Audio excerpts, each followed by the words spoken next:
بسم اللہ الرحمن الرحیم۔ معزز ناظرین، ادب کے ساتھ عرض ہے کہ چینل کو سبسکرائب کریں، یہ تو انتہائی عزت افزائی ہوگی، لیکن جو بھی دوست کسی بھی قسط کو سنتا ہے لائک تو ضرور کر دیا کریں۔ ہم ساری محنت آپ کی خوشی کے لیے ہی کرتے ہیں، آپ کے لائک کرنے سے ہماری عزت افزائی ہوگی، اور کوئی کمی بیشی کمنٹ کر کے لازمی بتا دیا کریں۔ ہماری پوری کوشش ہوتی ہے کہ ہم آپ کی ہدایت کا جواب دیں اور اس پر عمل بھی کریں۔ لائک لازمی کر دیا کریں، شکریہ۔ گمنام ہیرو کے معزز ناظرین، السلام علیکم۔ آئیے چلتے ہیں کہانی کی طرف۔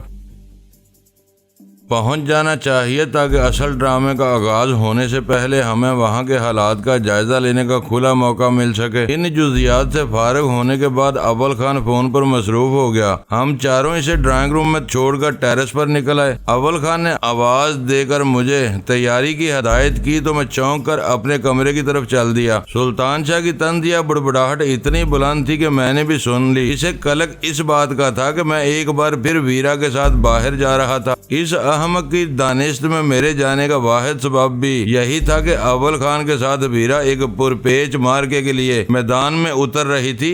سواتی ٹوپی اور کالی اینک میرے سامان میں موجود تھی۔ مسئلہ مصنوعی مونچھوں کا تھا جو دستیاب نہیں تھی۔ میں نے وہ دونوں چیزیں پہننے کے بعد آئینے میں اپنا جائزہ لیا تو مجھے یقین ہو گیا کہ میرے دشمنوں میں سے کوئی بھی ایک جھلک دیکھ کر مجھے نہیں پہچان سکے گا۔ جہاں تک پولیس والے کا تعلق تھا، وہ اول خان کی موجودگی میں میرے ساتھ کوئی زیادتی کرنے کی جسارت نہیں کر سکتے تھے۔ میں باہر آیا تو سب لوگ میرے منتظر تھے۔ میں نے احتیاط کے طور پر فاضل میگزین کے بغیر بھرا ہوا پستول جیب میں رکھ لیا تھا۔ ویرا پہلے ہی بیم گن پر قابض ہو چکی تھی۔ 1:30 بجے سے پہلے ہم اول خان کی کار میں عباسی شہید اسپتال کے لیے روانہ ہو چکے تھے۔ اول خان نے اپنی گاڑی کی پیسنجر سیٹ دانستہ خالی رکھی تھی۔ اس کی ہدایت پر ہم دونوں عقبی نشست پر اس طرح ڈلک کر بیٹھے تھے کہ ہمارے چہرے کھڑکیوں سے نیچے تھے۔ راستے میں نوک جھونک اور ہنسی مذاق کا سلسلہ چلتا رہا۔ میک اپ کے ذریعے شخصیت میں تبدیلی کے بارے میں ویرا کے ہنر کی چھاپ اس قدر گہری تھی کہ اول خان بار بار اس کا ذکر کرتا رہا۔ ہم سوسائٹی اور حسن اسکوائر کے راستوں سے گزرتے ہوئے غریب آباد کی سمت سے فیڈرل بی ایریا میں داخل ہوئے تو اول خان ویرا کی معلومات کا امتحان لینے کے لیے اس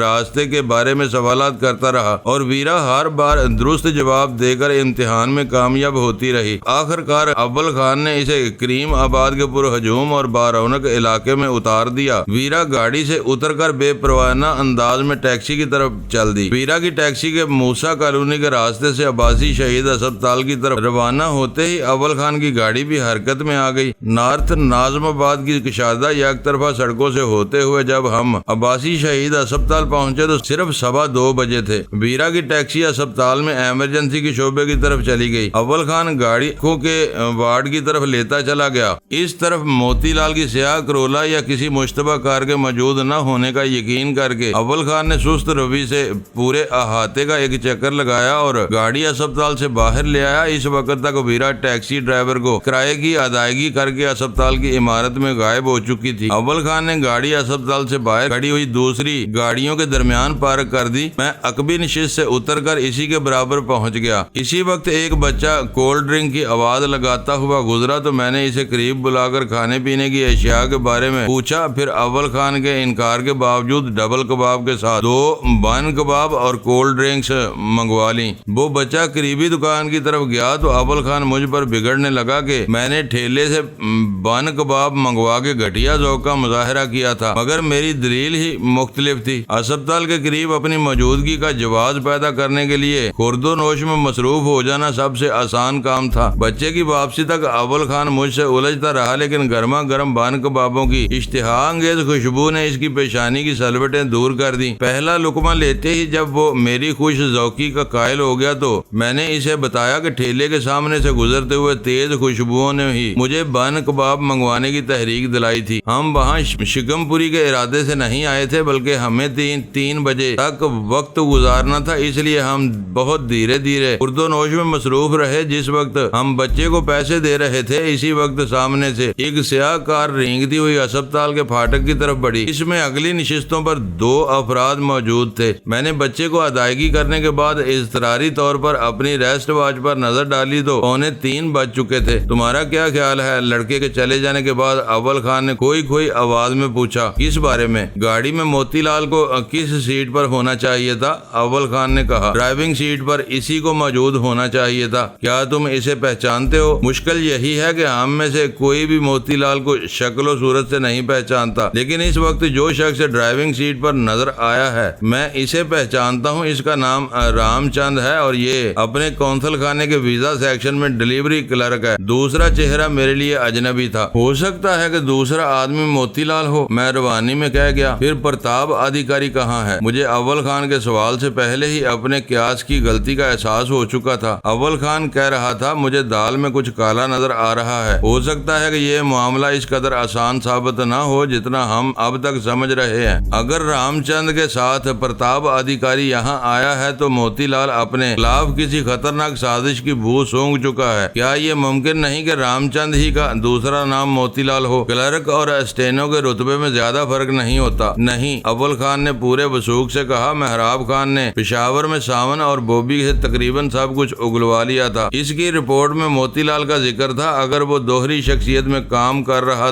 ہوتا تو ساون یہ حقیقت بھی ضرور اگل دیتا۔ تم ہمارے تشدد کے ہتھ کنڈوں سے واقف نہیں ہو۔ ہمارے سامنے بڑے بڑے سورما خارش زدہ پلوں کی طرح بلبلانے پر مجبور ہو جاتے ہیں۔ اول خان جو کچھ کہہ رہا تھا اس کا مطلب یہ تھا کہ آخری لمحات پر موتی لال کی پیشہ ورانہ کھوپڑی نے کام کرنا شروع کر دیا تھا۔ ایک طرف اس کے ذہن میں شوق و چنچل روزی کی طلب سوار تھی تو دوسری طرف اسے خطرے کا احساس ہو گیا تھا۔ اس الجھن کا حل نکالنے کے لیے اس نے خود سامنے آنے کا ارادہ ترک کر کے رام چند کو پرتاپ ادھیکاری کے ساتھ عباسی شہید ہسپتال بھیج دیا۔ اگر وہ دونوں روزی کو لے کر اپنے ٹھکانے پر پہنچ جاتے تو موتی لال انہیں دودھ میں پڑی ہوئی مکھی کی طرح الگ نکال پھینکتا اور روزی پر قابض ہو جاتا۔ کوئی اونچ نیچ پیش آتی تو سارا وبال وہی دونوں سہتے۔ موتی لال محفوظ رہتا اور گھر بیٹھے پورے حالات سے باخبر ہو جاتا۔ اگر موتی لال خطرہ محسوس کر چکا ہے تو صورتحال کوئی بھی رخ اختیار کر سکتی ہے۔ میں نے کہا، ہو سکتا ہے کہ ہم دونوں نئی سچویشن کو نہ سنبھال سکیں۔ ان دونوں کی دیکھ بھال پر کچھ اور افراد بھی مامور ہو سکتے ہیں۔ میرے یہاں پہنچنے سے قبل فورس کے 3 ہتھیار بند آدمی پہنچ چکے ہیں۔ میں نے مین روڈ سے ملحق ایک ذیلی سڑک کے نکڑ پر ان کی گاڑی دیکھ لی تھی۔ وہ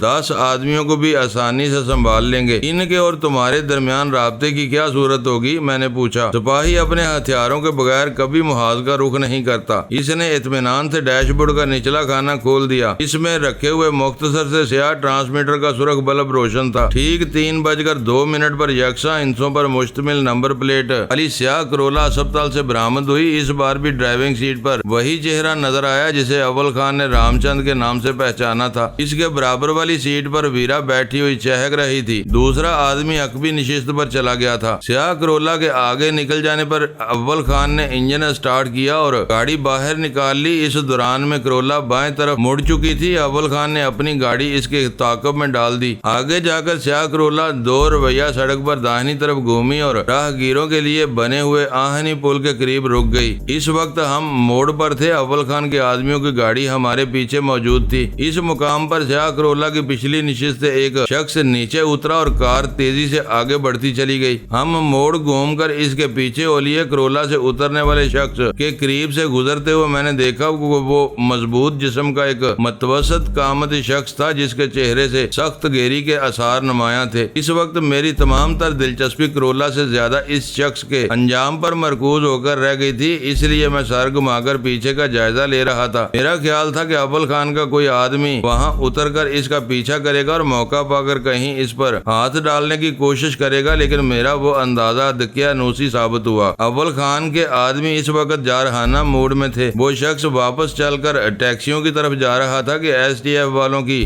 گاڑی اس کے قریب رکی۔ پھرتی سے 2 آدمی نیچے اترے اور پرتاپ نامی مشتبہ شخص سمیت دوبارہ کار میں غائب ہو گئے اور اسی کے ساتھ کار برق رفتاری سے حرکت میں آ گئی۔ اس بری پوری سڑک پر وہ واقعہ شاید اس قدر تیزی سے رونما ہوا کہ جو لوگ پرتاپ کی طرف متوجہ نہیں تھے انہیں اندازہ ہی نہیں ہو سکا ہوگا کہ وہاں اغوا کی ایک واردات جنم لے رہی تھی۔ چند ہی لمحوں میں ایس ٹی ایف والوں کی کار گاڑی ٹریفک کے ہجوم میں شامل ہو کر ہماری گاڑی کے عقب میں آ گئی۔ مجھے اندازہ تھا کہ اول خان کے آدمیوں نے اپنے شکار کو اٹھاتے ہی بے ہوش کر دیا ہوگا تاکہ وہ شور مچا کر ان کے لیے کسی قسم کی دشواری کھڑی نہ کر سکے۔ پرتاپ ادھیکاری کو نہایت صفائی سے اٹھا لیا گیا ہے۔ میں نے اول خان کو خوشخبری سنائی۔ آدمی کھلی ہوئی بدماشی پر اتر آئے تو بڑے کام اسی طرح کھیل بن جاتے ہیں۔ یہ تمہارے آدمیوں کی یک طرفہ بدماشی ہے۔ ابھی تک پرتاپ نے کچھ نہیں کیا تھا۔ پرتاپ سازشی مشین کا ایک پردہ ہے، اپنی جگہ بے ضرر بلکہ شاید معصوم، لیکن جب یہی پردہ مشین کے ساتھ چلتا ہے تو اس کی کارکردگی کا صحیح اندازہ ہوتا ہے۔ ان لوگوں کی مسلسل ریشہ دوانیوں نے ہمارے تیور بگاڑے ہیں، ورنہ ہم ایک عام آدمی کا بہت زیادہ احترام کرتے ہیں۔ کاش مجھے بھی آج موتی لال کا احترام کرنے کا موقع مل سکے۔ موتی لال کہاں، اب تو رام چند کی بات کرو، بیرا کو وہی اپنے ساتھ لے جا رہا ہے۔ شاید بیرا یہ اندازے کی غلطی ہوئی ہے، وہ رام چند ہی کو موتی لال سمجھ رہی ہے۔ تم نے یہ اندازہ کیسے لگا لیا؟ اول خان نے چونک کر پوچھا۔ سب کچھ طے شدہ پروگرام کے مطابق ہو رہا ہے، اس سے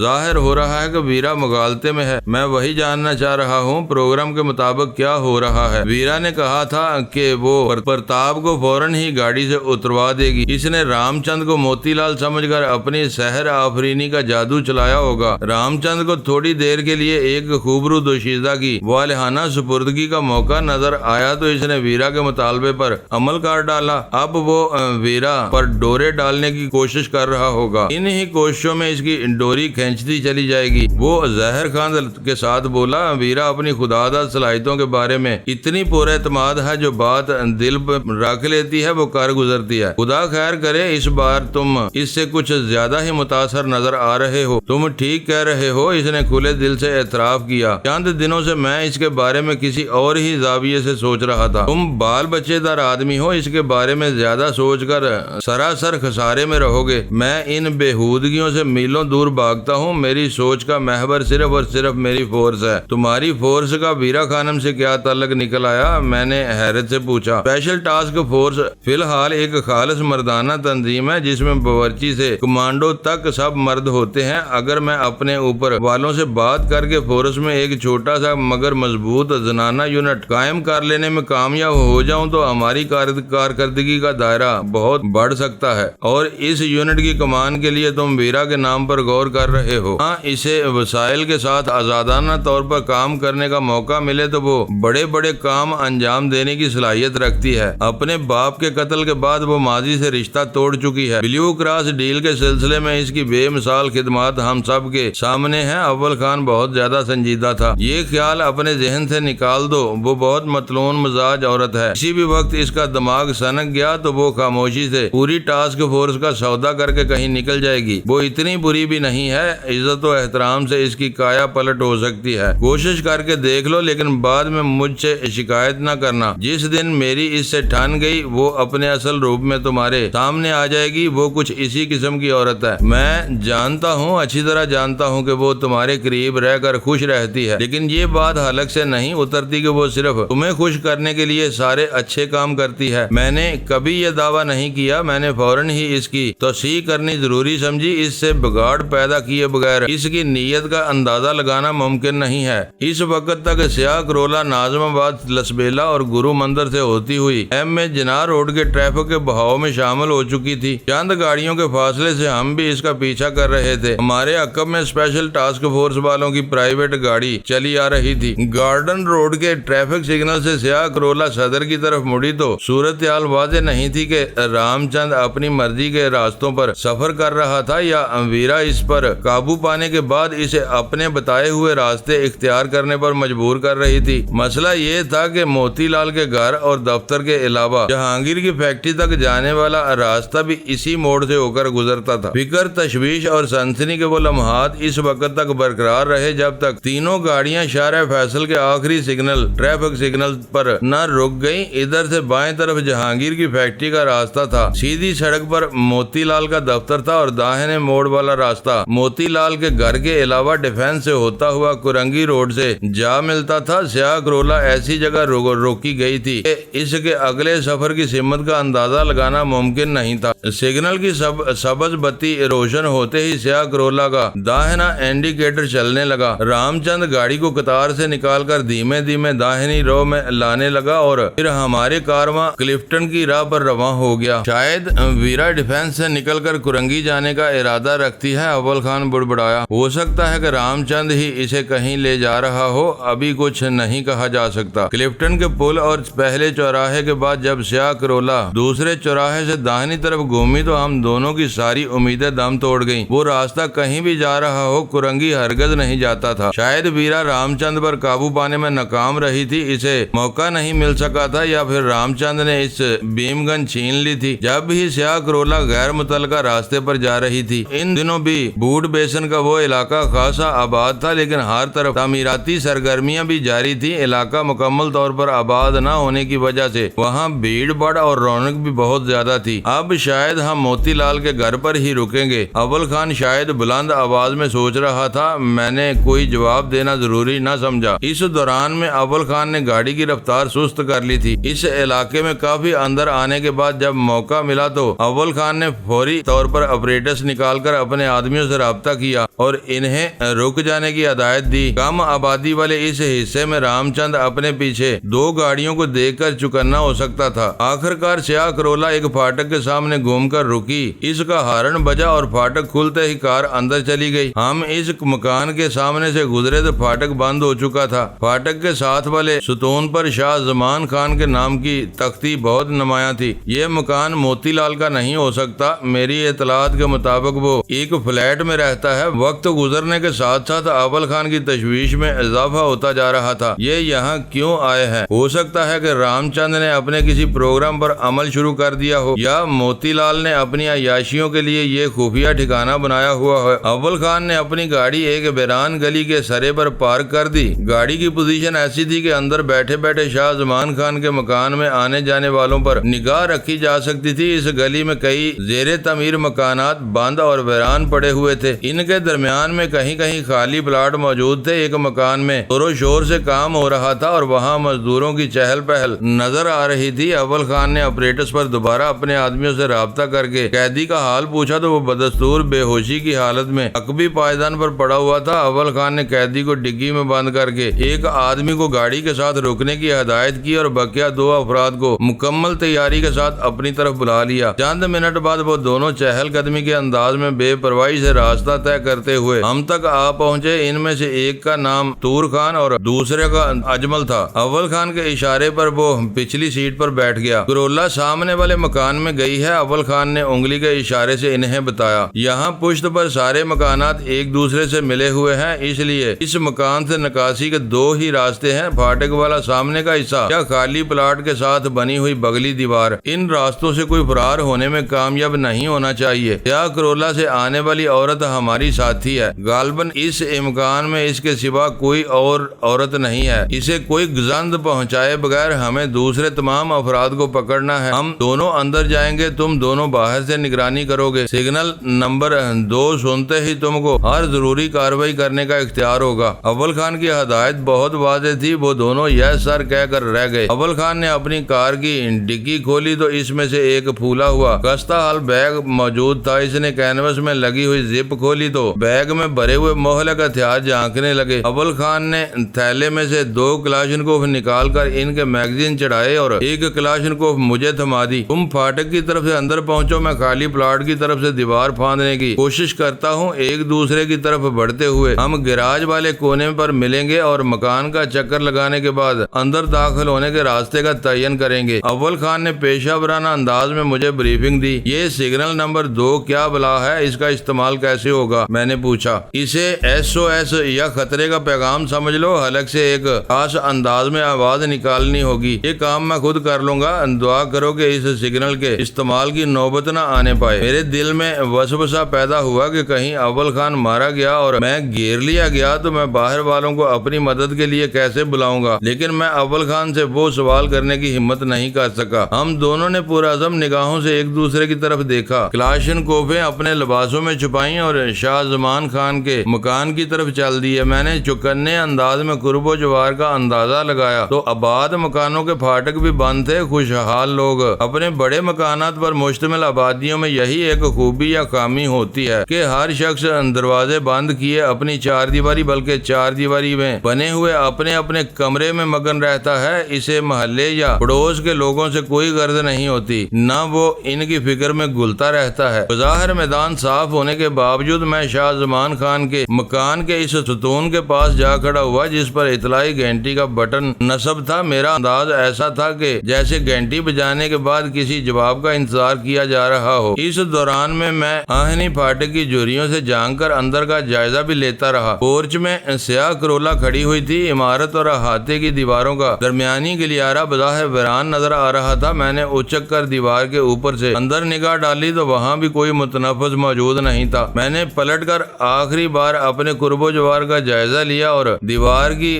کگر پر ہاتھ ٹکا کر اوپر رکے بغیر اندر پختہ زمین پر جا کودا۔ میرے کودنے کی دمک اتنی تیز تھی کہ میں فوراً ہی قریبی جھاڑیوں کی اوٹ میں ہو گیا۔ میں دھڑکتے ہوئے دل کے ساتھ سانس روکے کسی رد عمل کا انتظار کرتا رہا۔ دن دہاڑے کسی کے گھر میں یوں کود کر خود کو ہر خطرے سے محفوظ رکھنا کتنا مشکل کام ہوتا ہے، اس کا اندازہ مجھے اسی دن ہوا۔ چند ثانیوں بعد پختہ فرش پر کسی کے قدموں کی قریب آتی ہوئی چاپ سنائی دی۔ میں نے کلاشنکوف ہاتھ میں سنبھال لی۔ دروازہ کھلنے کی آواز ہوئی، پھر ایک اونچی مردانہ آواز گونجی، کون ہے؟ وہ جو کوئی بھی تھا یقینی طور پر میرے کودنے کی آواز سن کر ادھر متوجہ ہوا تھا۔ اسے اپنے سوال کا کوئی جواب نہیں ملا تو دوبارہ اس کے قدموں کی آہٹیں سنائی دینے لگیں۔ شاید وہ برآمدے سے نیچے اتر کر احاطے کا جائزہ لینے کا ارادہ رکھتا تھا۔ میں نے اپنے وجود کو جھاڑیوں کی اوٹ میں سمیٹ لیا۔ مجھے ڈر تھا کہ وہ اسی طرح دیکھ بھال کرتا رہا تو میں اس کی نظروں سے پوشیدہ نہیں رہ سکوں گا۔ میرے جسم کے سارے مسامات کے دانے کھل گئے تھے۔ میں اپنی بغلوں سے نیچے پسینے کی داریں سی رینگتی محسوس کر رہا تھا اور ریڑھ کی ہڈی میں عجیب سی سنسناہٹ ہو رہی تھی۔ ایک مرتبہ پھر قدموں کی چاپ بتدریج قریب آتی ہی چلی گئی۔ پھر مجھے جھاڑیوں کے اوپر ایک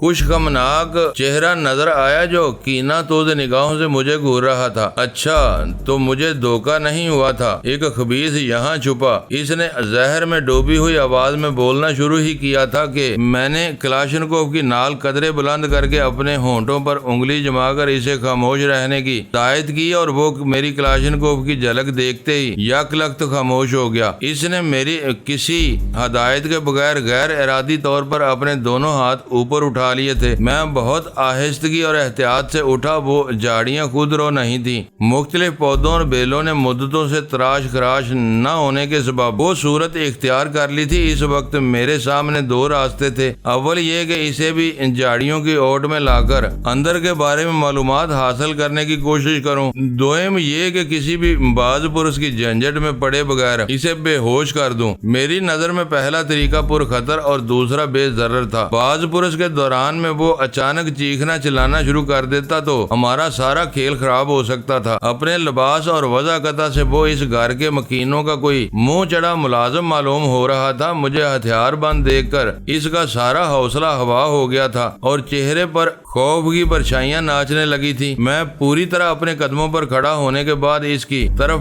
بڑھا تو دہشت سے اس کی ٹانگیں لرزنے لگیں۔ میں نے کلاشنکوف کی نال اس کی طرف سے ہٹائے بغیر اپنی جیب سے پستول نکالا، پھر اس سے بیشتر کہ وہ میرے ہاتھوں میں دو ہتھیاروں کی موجودگی کا سبب جان سکتا، میں نے پستول کی نال اپنی گرفت میں لے کر اس کے وزنی دستے سے اس کی بائیں کنپٹی پر ایسی زوردار ضرب لگائی کہ وہ بس ایک تیز ہچکی کے ساتھ تیورا کر فرش پر ڈھیر ہوتا چلا گیا۔ پستول کا دستہ اس کی کھوپڑی سے ٹکرانے کی آواز اتنی بلند تھی کہ مجھے فوری طور پر کسی اور کی مداخلت کا خوف ستانے لگا۔ میں اس کے وجود کو کالر کے سہارے جھاڑیوں کی اوٹ میں گھسیٹنے لگا۔ کیا اسے مار دیا؟ وہ تحیر زدہ آواز سنتے ہی مجھے یوں محسوس ہوا جیسے میرے بدن میں بجلی کا ننگا تار آ گرا ہو۔ میرا منہ جھاڑیوں کی طرف تھا، اس لیے میں سوال کرنے والے کی صورت نہیں دیکھ سکا، مگر اس آواز کی دہشت سے اپنے شکار کا کالر میرے ہاتھ سے چھوٹ گیا۔ میں بجلی کی اسی صورت سے پلٹا تو اول خان میرے سامنے موجود تھا۔ بے اختیار میرے